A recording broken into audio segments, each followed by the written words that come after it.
6 জনগোষ্ঠী মৰাণ, মটক, কোচ ৰাজবংশী, চুতীয়া, আহোম আৰু আদিবাসী চাহ জনগোষ্ঠী। এই 6টা জনগোষ্ঠীতকৈ অতি সোনকালে জনজাতিকৰণ কৰাৰ ব্যৱস্থা কৰিব লাগে। তেওঁলোককো অতি সোনকালে মানে আপোনাৰ স্বায়ত্তশাসন দিয়াৰ ব্যৱস্থা, কাউন্সিলবিলাক দিয়াৰ ব্যৱস্থা গ্ৰহণ কৰিব লাগে।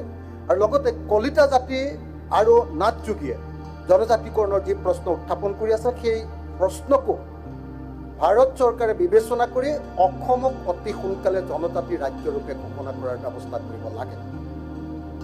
মই ভাবোঁ যে ভাৰতবৰ্ষৰ সংবিধানে 371 কৰ অধীনত যি ধৰণে মাটি আৰু সম্পদৰ ওপৰত নাগালেণ্ডক অধিকাৰ প্ৰদান কৰিছে, ঠিক তেনেকে আমাৰ অসমখনকো জনজাতি ৰাজ্য ঘোষণা কৰি 370A1A অধীনত অধিকাৰ প্ৰদান কৰিব লাগে। ছাৰ, মোৰ সময় আছে অকণমান, আৰু মই আৰু অকণ কম ছাৰ।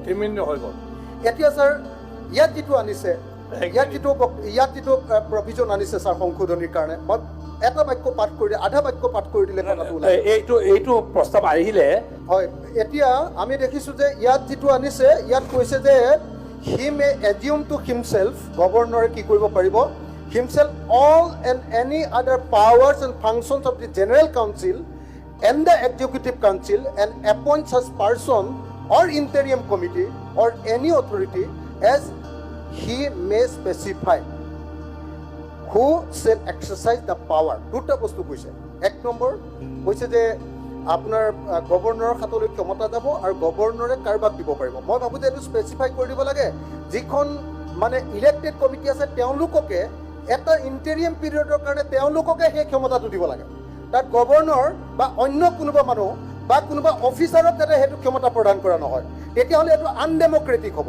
গতিকে মই ভাবোঁ যে এই যিখন ইলেক্টেড কমিটি তেওঁলোককে 6 মাহৰ কাৰণে সেইটো স্পেচিফাই কৰি দিব লাগে, বা এবছৰৰ কাৰণে মেক্সিমাম এইটো কৰিব পাৰিব, কিন্তু তাতকৈ বেছি কৰাটো কেতিয়াও উচিত নহ'ব।